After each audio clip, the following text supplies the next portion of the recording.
I'm Dr. Shelee-Ann Flemmings, mother, soon-to-be wife, social justice activist, and mental health advocate.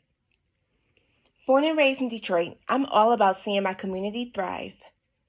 I'm a proud member of Delta Sigma Theta Sorority Incorporated. I obtained my bachelor's in psychology from Michigan State University and then went on to earn my master's and doctorate in counseling psychology from Western Michigan University. My favorite thing about being a psychologist, it's undoubtedly the connection. It's being able to connect to my clients with their humanity, instill hope, and then move towards change. I love to travel, binge on game shows, and dance when nobody's watching.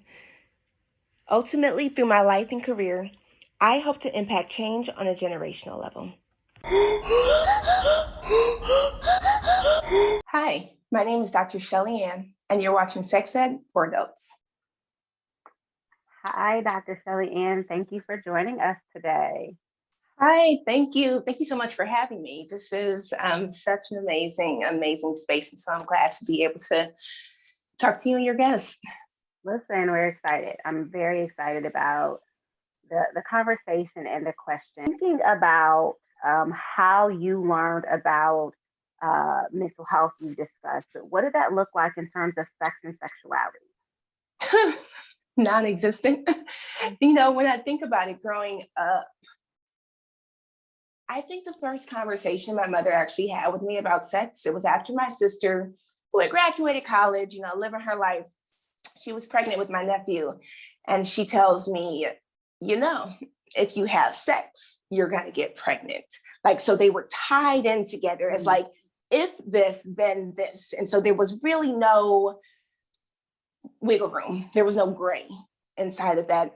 And while at the time I didn't drink the Kool-Aid, I didn't buy into that, I do know it did impact me when I think about what I thought was okay to do, what I felt was okay to talk about. And so when you think about just the natural development that happens, throughout our life, there's supposed to be experimentation. There's supposed to be that, self-pleasure, things that you're supposed to experience on a developmental level. Mm-hmm. And I think for me, some of those things were delayed a lot. Mm-hmm. And, you think about shame or guilt or any of those things. And while I don't recognize them as actively part of my experience, I do know that they played a role, right? And so sometimes we'll have those active feelings. And so, I feel guilty or I feel shame. And I know it because it's at the forefront.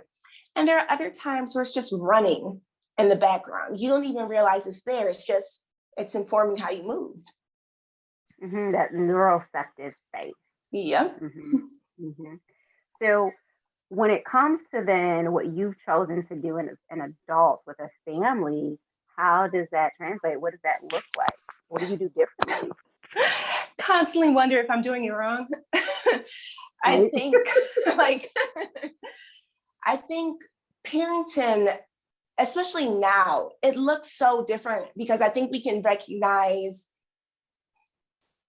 how maybe some of the things the previous generation did may need some touch-ups, right? But the reality is we are then tasked to do something we haven't seen before and haven't done before. And so I think we're all just over here kind of trying to make up the rules as we go along and trying to make sure oh my gosh, I have the frequent thought of what am I going to do that's going to put my son on somebody's therapy couch. Yeah. And I think that's natural natural is the best word I have because I do too. And I'm like, okay, so I need to do it this way because, here's what this looks like in the long run. And it's kind of, I guess, interesting that we can't get out of our own heads. I think people are always the therapist is processing me and right thinking about what I'm thinking. No, we're usually in our own heads about our own stuff. Yep. Not thinking about our interaction, right, that we're having with strangers on the street. So yep. Right, that's kind of funny. So in turn, what does the term sexual being mean to you? I think we're all sexual beings. I think that is also independent and regardless of whether or not we're actually engaging in traditional intercourse. I think being a sexual being is a matter of expression, right? How is it that we express our sexuality? How is it that we express our sensuality or not, right? And so when you think about it, I know sometimes, especially in the past, there has been really tight and really just archaic views about what it meant to be sexual beings. And so often that was then used to, you know, minimize and disadvantage and really just shame women a lot. Absolutely. But the Absolutely. reality is we are all sexual beings. It brings to mind the video that has been being passed around about how women are supposed to behave in relationships and marriages. This whole idea of they're supposed to be more seen than heard, and they're supposed to show up for sex. And I think it's give slack. And I forget the other one, but it's sex, slack, and silence. That's how I kind of categorize it. Yeah. And so it's like that. I mean, that's kind of make what you're saying is bringing up for me. You know, it's So it's interesting. wow, because even the ideas don't even logically make sense, right? And so the expectation, you know, as a wife, you should be able to like do all the things. I want the freak in the sheets, right? But yet, where's she supposed to learn that from? Like, when does that happen? And so this idea of I want it to look like this, but no, I don't want you to have any previous sexual partners. Right, right. No, absolutely true. So in insect is it sounds like what you're saying and what I'm hearing is that you believe sexuality then to be a valuable part of your being, a part of who a person is this whole view of self. And what's unfortunate is for a lot of people that part has been suppressed and stuffed. And so there is this disconnection that ends up happening. And so that's why you find a lot of just like discomfort when you even talk about or have the conversation of sex. Or when you use sex words, people are, oh my gosh. What? Listen, that word sex invokes a lot in people. So even though you focus on intergenerational trauma and you focus on childhood traumas, and that's kind of your go-to, the thing that you love, how does sex show up as a part of the therapeutic conversation, or does it at all? You know, I will be honest with you, Jessica, like there was a time I told you because of my learned experience when it came to sex and conversations around sex. Very early in my career, I wasn't having that conversation. I was like, I'm not bringing that up. They not bringing it up. I'm not bringing it up. And it's not to say that once we were in the room, if they brought it into the space, I couldn't do it. But it was never something that felt like I was initiating it. And I think if you think about that on a larger scale, that just goes to so many other things. But I will digress for now. But this idea that, okay, what would it mean or what would it look like for me to have conversations with my client, to actually bring that in? So when I'm assessing them, when we're doing the intake together and having conversations like, okay, you're telling me about, you know, your relationship status. And so why do I not feel comfortable asking you then about, you know, your current sexual activity or history or whether or not you're satisfied with it or not, right? I think when we do start to talk about sex, it then becomes very medical and very like, okay, is this normal? Is it wrong? But pleasure, where did that go? No, absolutely. I mean, you've been to the doctor, I've been to the doctor, and we fill out the form. Are you having sex? Yes or no. Are you using protection? Yes or no. No one says, well, are you satisfied? Does that feel good? Is there pain during intercourse? Like nobody's ever at, right? So no, absolutely. But you brought in that other word of together. It keeps going back to this emphasis on therapeutic relationship. We are two people in the room. We are working together. And so I'm really just pointing out for this viewers this idea of consistency. When we're looking for providers, when we're trying to find somebody who's going to help us, we want to hear that they are consistent with who they present themselves to be in terms of being a provider, and that message you know you can hear throughout their process. And not that there's not room for growth, but if I am saying I emphasize the therapeutic relationship, I'd like to hear that and throughout our conversation together. So I think that's powerful. Everybody's home all the time, and so the privacy that you used to have as a provider, you don't have. you spoke to this earlier. You identify as a cisgender woman. I do. So what do you think of, I'm going to make this to the broader concept of woman. What do you think of is the most powerful tool that any woman can have?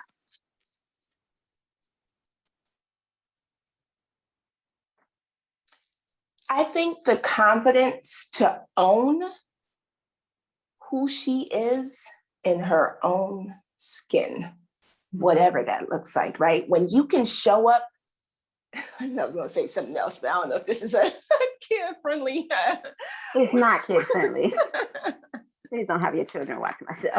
Look, but no, when you can show up as the badass that you are and own it, like feel it. Because I think a lot of times, especially in today's society, we fake it. We put on the mask, we're doing the things, it looks good, it sounds good.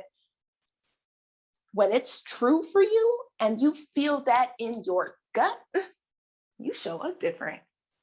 And there's something really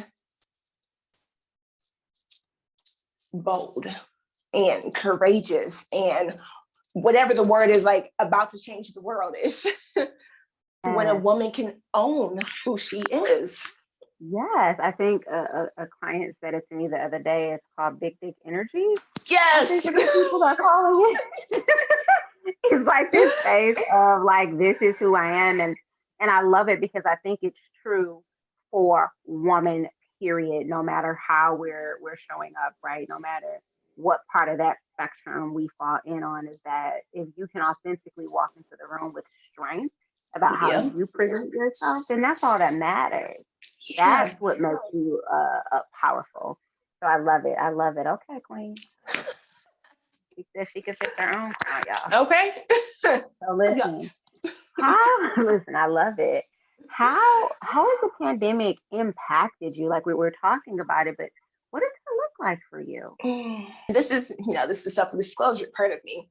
But for me, I remember there were periods and there were times where I felt like if I stopped running, that metaphorical feeling of running, right? Because I feel it in my body. If I stop running, I'm going to get ran over.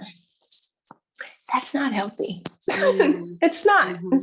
Knowing that you have to care for yourself, what does that look like as a sexual being? Like, what does self-care as a sexual being look like? Masturbation breaks. We're home. And so this idea of sometimes there's a lot of pent up stuff. And so this idea of, okay, well, if I'm home, how can I make use of this space for me, right? And so this idea that, okay, stress reliever, yeah. Pouring into myself, yeah. And so really being able to do things that, in a traditional workplace, I would not have been able to. And maybe because I have had colleagues and coworkers who have, but, in the privacy of the bathroom and all that, but outside. And so this idea of what does it look like to allow myself to be and show up as whatever it is that I need to be and show up as in that space. How can I listen to my body in a way where I can address the needs that are saying, hey, hello, it's been a little while. You want to tap in or not? Yeah, but no, I think it's that space, right, of, like you said, there's energy, there's frustration, there's all these things, and our schedules have shifted and changed, right? It probably was a space where I would do these things at home at night after work, but for most of us, there is no at home at night after work. There is all day, let's go to bed and then do it all day with everybody in the house kind of thing. Yes. So, I mean, it's interesting of what it means to make time for yourself. And most people will hear that concept of masturbation during the day, and it comes off as, well, appalling and shocking. And it's like, well, why? If I would brush my teeth, if I would go get a massage, if I would go get my nails done, if I would go get my hair done, why couldn't I show up for my body to relieve tension that might be in my muscles, right? And what that looks like, right? What I do doesn't impact you. That's my private business.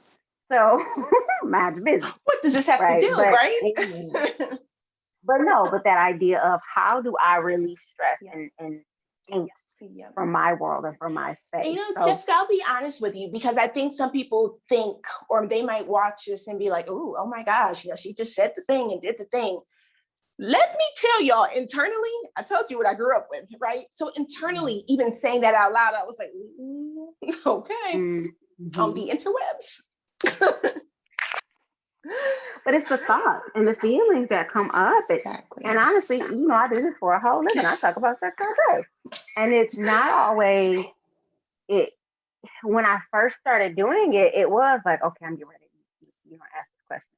Okay, I'm ready.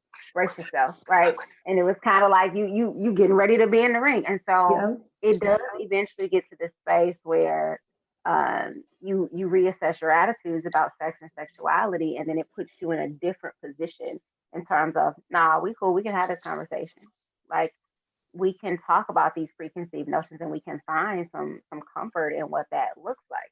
Yeah. Now, don't get me wrong, I have some red lights still, but it's not about sex and sexuality, right? It's more so about understanding how people are thinking Uh-huh. and what that shows up like for Mhm. right for me in terms of what how that interaction um, goes along. So transitioning, we're winding down a little bit. I want to get to a question about Black women in hair. We hear so much about what it means to be a Black woman, to have a crown, and like how it plays into a lot of what we do, or at least stereotypically what people assume it plays into what and what we do. So how do you see hair in sex?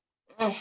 That is such an interesting question, right? Because I think depending on where you are at in terms of your relationship status, it changes a lot. And so I remember when me and my now fiance, you know, first got together, there were some wigs on my head sometimes. And oh, can I pull your hair? You may not. Mm-hmm. And at this point, he didn't even know. Now at this point, I just put the wig on the, you know, on the side, and it's fine. He's fine. But this idea of, okay, what does it look like if I just got my hair done? You want me to sweat? Sir. No.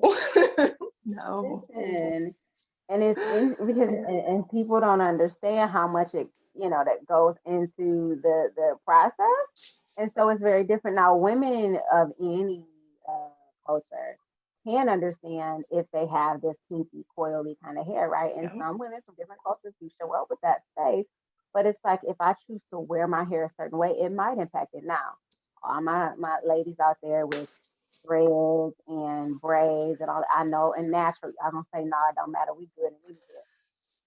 Fair enough, fair enough. But for some of us, okay, it still matters, and Uh-huh. part of it is understanding that our hair is a part of our experience. Yeah. Uh, and it has to be considered when you think about who we are Yeah. and what that means for us as women, but as Black women, right?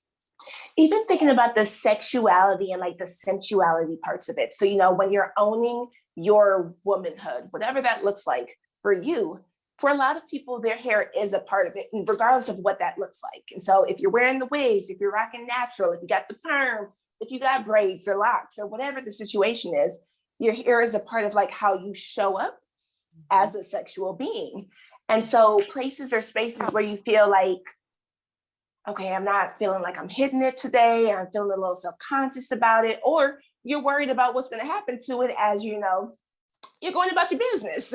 And so this idea of when we feel confident, again, it goes back to that confidence, we show up different. And you think about like different textures, right? Because I know that we are trying to move away from it. But I do know that, you know, within the media, there is a preferred type of natural hair. And so, oh, that one's good. That ain't that good natural hair. So what you need to do is you need to do something with it. And so what does it look like for a woman to then own that in the bedroom where, you know, for a lot of people, that is where they are feeling their most sexual or sensual or whatever the situation may be. Well, I think of from a gendered standpoint here, and I'm being a bit heteronormative. But when we think about how some men, like these athletes, are showing up and they can do anything they want with their hair and they can be seen in any kind of way, but does that translate to us as these cisgender women, or again, even in the broader sense of just the word woman, what does that look like when you show up in a room? Can I show up as myself with pink hair, with short hair? And what people don't recognize as being a therapist, sometimes you have to prepare people for your hairstyle changes.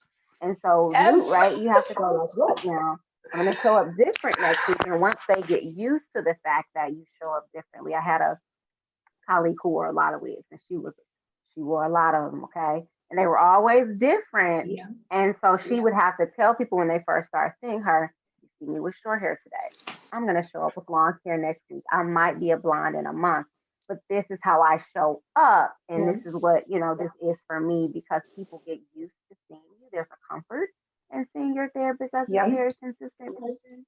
So it does change the shape of that and go back to that two humans in a room scenario. Right. Because it's a matter of expression, right? And what really bothers me now that we're talking about it is the fact that when I think about it, Black women's hair is the most regulated. And it doesn't make sense to me, because if we put color in it, oh no, that looks ghetto, or that's ratchet, or whatever it is that the new thing is. As I'm getting older, I feel like I'm getting further and further removed from the lingo. But this idea of, like, I know several women who don't identify as Black who come in with orange, green, purple, blue. Nobody bats an eye. Nobody bats an eye. Or this idea of, I would go on job interviews and I would be afraid to wear anything that even resembled natural hair, right?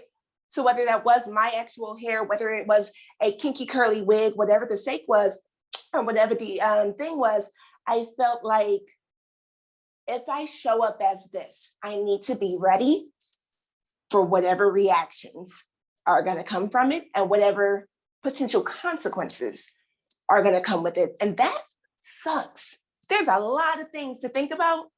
And the fact that I have to be hyper aware and hypersensitive of how I wear my hair feels problematic and a waste of something to worry about. No, I agree. I've done that. I've been in those spaces and felt like that. I mean, and I think that's true for me with hair and with lipstick. I'm a fan of my purples, and and it's fun for me, and it's part of me bringing me into any room that I walk into.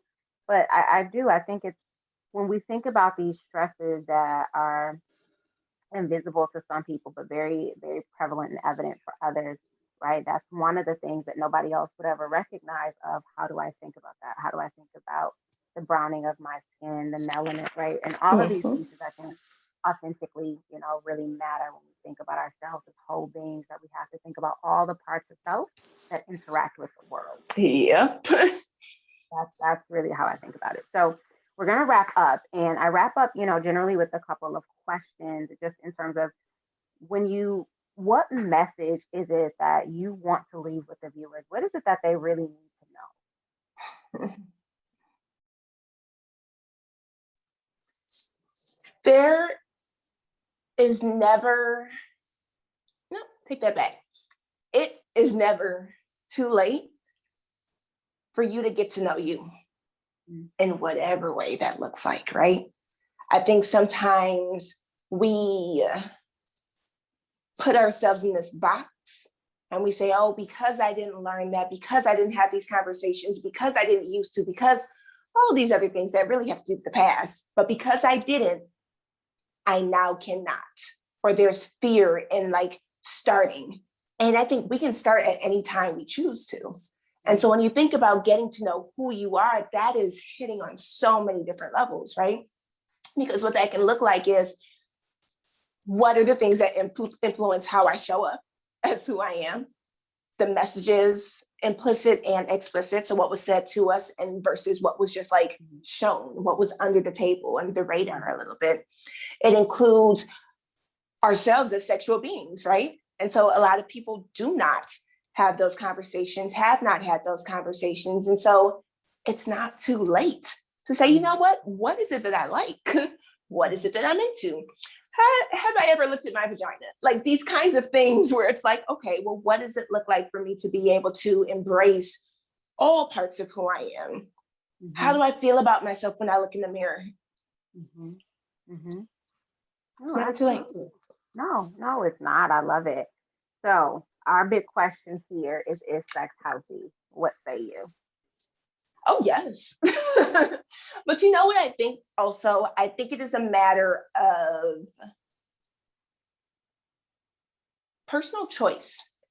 And I use that word very intentionally because I was going to say, it's matters for the individual, but it is a choice. How is it that you choose to show up in your own right? How is it that you choose to show up as a sexual or a sexual being? And this idea is, or this the idea of, I don't want to create a space where people who are just not interested in sex feel that something is then wrong either. Oh, hold on, my thing did something. Just pause that part. But I feel like it's really important for people to own what feels right for them. And I think some of that includes figuring out whether or not this is your voice, society's voice, the voice of other people, right? Because there's a lot of voices, there's a lot of noise that we have to block out when we're really trying to tap in with who we are. And so people get to make the choices that make the most sense for them. But I think sexual health is a part of our health. And so being able to operate in that in a place that feels right and comfortable and specific to you. Absolutely.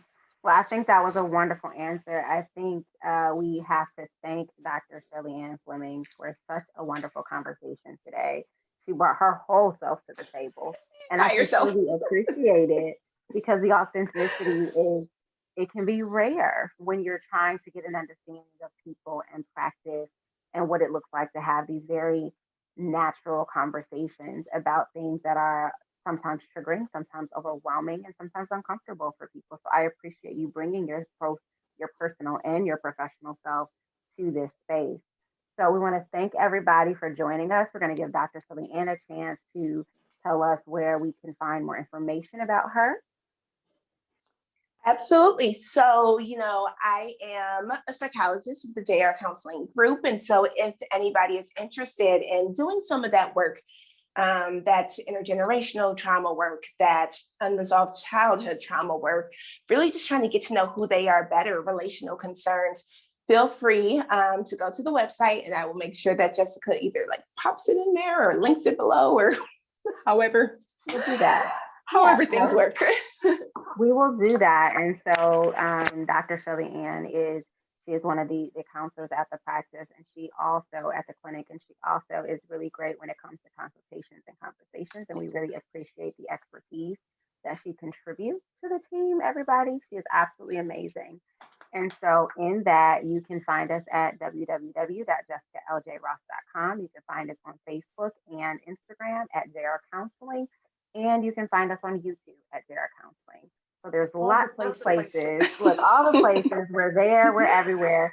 And you are always welcome to go to the site, join as a member, log in. You'll have special connections that people who are not members don't have, including being a part of some groups. We have tons of stuff coming up. Our next group that's coming up is the Ultimate Guide to Women's Sexuality. And so it's just all about how to learn and tap into that confidence that Dr. Shelee-Ann is referring to.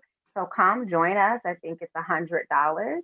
And it's a 4-week group, and it's designed to just, again, give you some empowerment, some tips, some expertise on how to grow your sexuality or gain your sexuality if you don't already have it. All right. We thank you for watching, and we will see you soon. Thanks for having me.